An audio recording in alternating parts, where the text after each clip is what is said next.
Today we will learn from the book, Mindfulness, a practical guide to finding peace in a frantic world, written by Mark Williams, published by Bookish Treasures. Introduction. How do you manage the stresses and strains of daily life? What if we could tap into a deep sense of enduring calm, even when we feel troubled or anxious? Mindfulness is a practical 8-week guide to incorporate mindful meditation into daily life. Pain and suffering are inevitable, but mindfulness can help us cope. It's a misconception that mindfulness is just a feel-good antidote, but it's actually a set of practices that help access a deep and enduring sense of happiness and peace. Professor Mark Williams is a world-renowned expert on mindfulness. He is the co-founder of Mindfulness-Based Cognitive Therapy (MBCT) and heads up the Oxford Mindfulness Center. Williams has studied stress, anxiety, and depression for over 30 years. He believes that mindful practice is a successful way to tackle certain health issues. He also maintains that it's the secret to sustained happiness. Dr. Danny Penman, the co-writer, is a meditation teacher and award-winning journalist. In this brief summary, we'll look at the simple yet powerful 8-week process that guides us through meditation practices. Furthermore, we all see how these practices can easily be incorporated into our daily lives to break the cycle of stress, anxiety, and exhaustion. Using science to pave the way towards greater mental well-being, we all strive towards greater mental well-being. But it may seem like mindfulness is just another buzzword. It's more than that, though. Essentially, mindfulness is about taking a break from the practice of doing and learning how simply to be. The so-called doing mode is the mode of mind that never lets us take a break. It's the act of continually needing to do things, which traps us in relentless and frantic busyness. And it's not only detrimental to our physical well-being, but it also drives us to judge, compare, and strive. It makes us critical of how things are and reminds us of what we wish we could change. The doing mode pulls us into the past or pushes us towards the future. In turn, this short-circuits the full sensory experience of what's happening around us right now. The practice of mindfulness strengthens our capacity to focus on the present moment, while encouraging an attitude of kindness and compassion. One of the critical aspects is to focus on our intentions, especially regarding how we pay attention to the world around us. Mindfulness-based cognitive therapy teaches us to notice how our thoughts can turn into patterns of thinking. These patterns of thinking are vital. They influence productivity, our mood, and our relationships with those around us.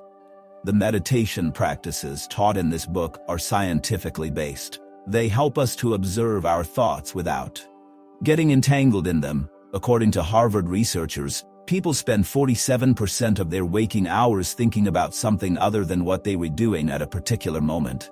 This process is called mind wandering, and we all tend to do it. The problem is that a wandering mind isn't often a happy and fulfilled mind. Our thoughts tend to move towards what's wrong and what's worrying us.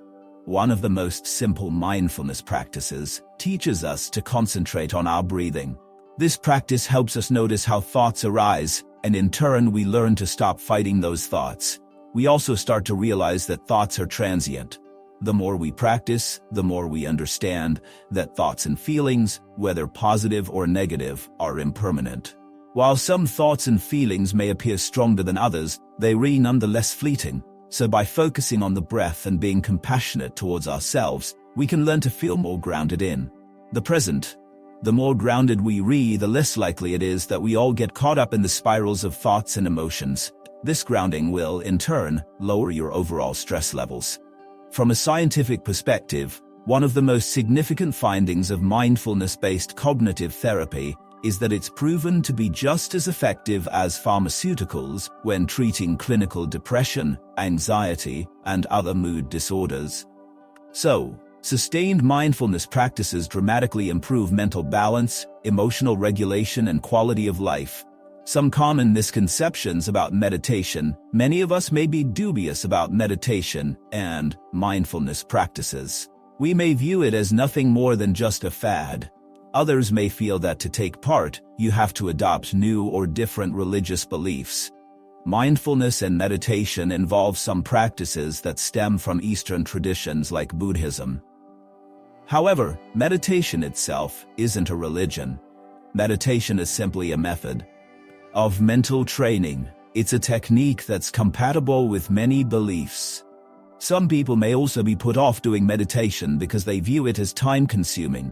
Practicing meditation doesn't have to take up a lot of time. It can start with a 1-minute practice. It also doesn't have to be complicated. We don't have to sit cross-legged and chant. And it's most definitely not about success or failure. Even when our meditation practice feels difficult, we will learn something valuable about the mind's workings and benefit psychologically. The attitude we bring to the practice should be one of kindness and acceptance. But this doesn't mean accepting the unacceptable. This attitude is about seeing the world with greater clarity, so that we can take wiser and more considered action to change what needs to be changed. Essentially, mindfulness is about cultivating a compassionate awareness. This awareness allows us to find the optimum path towards realizing our goals and living by our deepest values.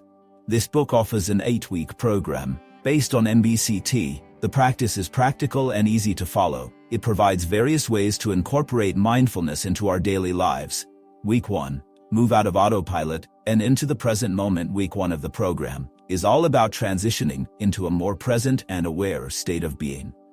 The authors suggest that a great way to separate from our frantic modes of doing is to practice an 8-minute meditation. They call this awareness of the body and breath.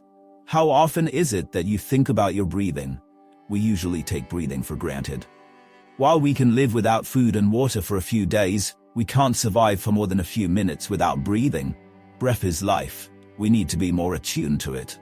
Attending to our breathing patterns reminds us that, at the core of our being, something is happening that depends very little on who we are or what we want to achieve. Breath also gives us a way to ground our attention in the here and now while being fully present. Week 2, reconnect with your body. To truly cultivate mindfulness, we need our minds to integrate with our bodies. There are many ways to achieve this, but one such method is the 14-minute body scan meditation. Practicing the body scan can help us shift gears from thinking to sensing things in the present moment. The body scan also invites us to experience our internal weather patterns. A fun habit releaser could involve going for short walks and being mindful of all 5 senses. The next time you go for a walk, smell all the scents around you. Feel the fresh breeze on your face and the crunch of leaves below your feet. Just listen to the world around you. Every moment of every season has a whole host of delights, regardless of where we live. According to the authors, this is what true happiness is about, looking at the same things with different eyes. Week 3, develop awareness and curiosity, and weave it into daily life. We're all told to think outside the box, but here's a story that may resonate with you. A traveler to a small Greek island watched as a young boy tried to persuade a donkey to move. The boy had vegetables to deliver and he'd carefully loaded up the animal's panniers, but the donkey would not budge. The boy became more and more agitated and raised his voice at the donkey and pulled harder on the rope. The donkey dug its hooves in firmly. This stalemate might have gone on for a long time if it hadn't been for the boy's grandfather.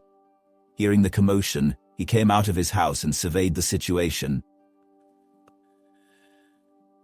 Gently, the old man took the rope from the boy and presented a more gentle alternative. The boy's grandfather suggested loosening his grip on the rope, standing very close beside the donkey, and looking down the track in the direction that he wanted to go, and then, wait.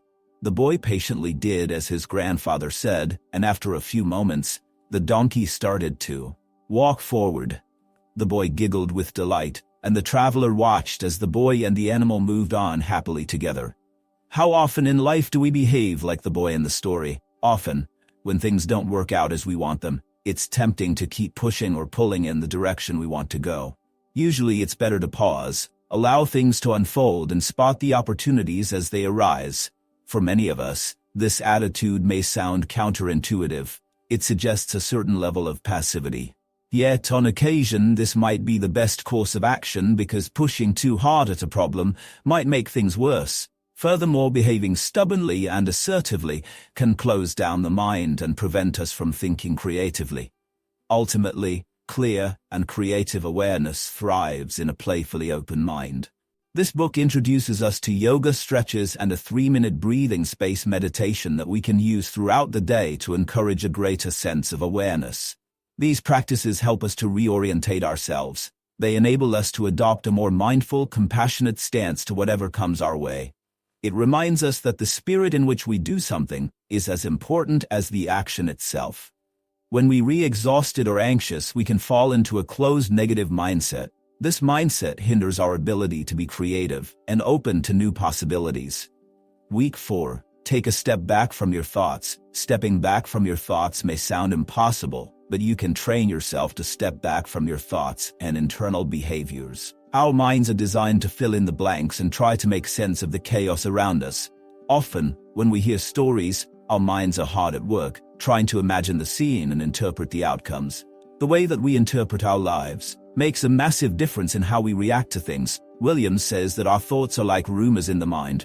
Yes, they might be true, but quite often, they were actually not. So when we feel stressed, we often blame ourselves and imagine something is wrong with us. These negative thoughts can feel like absolute truths, but they were more likely symptoms of stress. Week 4 takes us through learning to enhance our ability to sense when our minds and bodies are signaling that things are turning negative and self-attacking. The sound and thought meditation, for example, helps us to become aware that the continually changing soundscape is just like our thought stream. It's never still and never silent. Often, we have no control over how they arrive, but we can learn to relate to our thoughts in the same way that we relate to sounds. This allows for some control. Furthermore, we can simply listen and observe thoughts and sounds without getting caught up in them. Weeks 5 and 6. Explore difficulties with kindness and acceptance. We often have difficulty being gentle with ourselves and with others. Whenever we face hardship, like an illness or work stress, our natural reaction is usually to try and push it away. However, sooner or later, our avoidance strategies no longer work. We're faced with a choice. Either we can go on pretending that nothing's wrong, or we can adopt a different approach. In this section of the book, the authors suggest accepting what we may not like, the things that scare us. Acceptance isn't about giving up, and it's not about being passive. It's also not about being detached or in denial. Acceptance is a brief pause. It's a period of allowing and letting things be. It's a period of clarity. Acceptance takes us off the hair trigger, so that we are more likely to be responsive, as opposed to reactive. It also enables us to become fully aware of our difficulties. We become aware of their painful nuances and respond to them in the most skillful way possible. It gives us more time and space to respond to these difficulties. In short, mindful acceptance gives us choice. The meditations in week 5 invite us to explore difficulties and develop a compassionate awareness of what's troubling us. A suggestion here is to take some time to cultivate plants. The idea is that nurturing a plant teaches us that simple things can have a surprisingly significant benefit. A study in the late 1970s by Harvard psychologist Ellen Lehner involved a group of adults responsible for taking care of a plant. At the same time, another group was also given plants but told not to worry, because someone else would tend to their plant. The researchers then measured happiness levels between the two groups. Interestingly, those who had a plant to look after were noticeably happier and healthier. This result indicates that just the act of caring for another living thing can markedly improve our lives. In week 6, we re-invited to focus on kindness and compassion. We re-asked about self-nourishment, how to make better choices, and ultimately, how to slow down amid all the chaos. The key message here is that kindness arises through empathy, which is a deep understanding of another's predicament. The challenge is to do more good deeds for those you care about, and more random acts of kindness for those you've never met before. Importantly, it's not about receiving praise from others.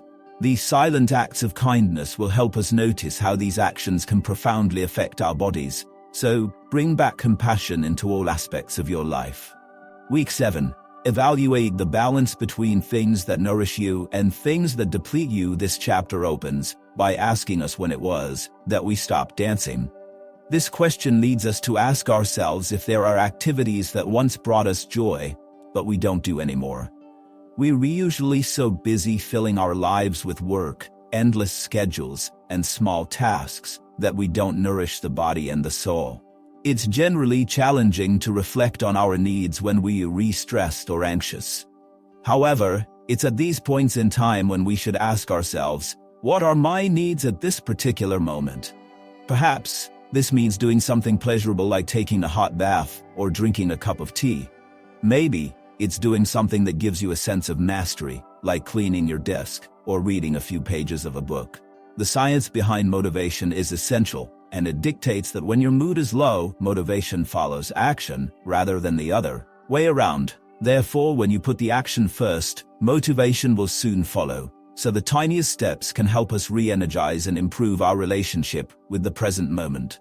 Week 8. Remind yourself that we only have one wild and precious life. It sounds cliched, but life is short, and you should enjoy it as much as possible. The program's final task is to weave all of the practices into a single, sustainable, long-term routine.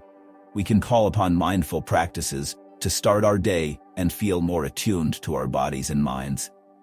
We can punctuate the day with breathing spaces, befriend our feelings when things are overwhelming, and take time to do what nourishes us. The key is to remember to set clear intentions as we continue with our practices. We also need to be honest with ourselves when we ask questions about what's most important.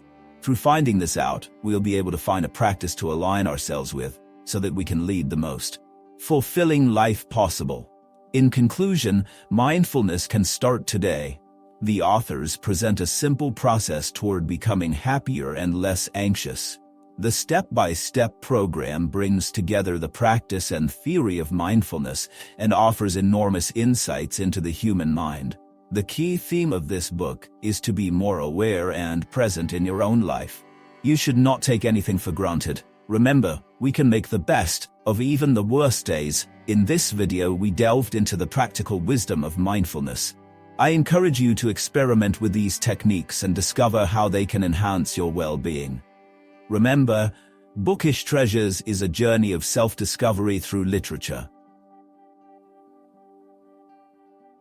So keep exploring, keep learning, and keep cultivating mindfulness in your own life. Don't forget to like and subscribe for more bookish adventures.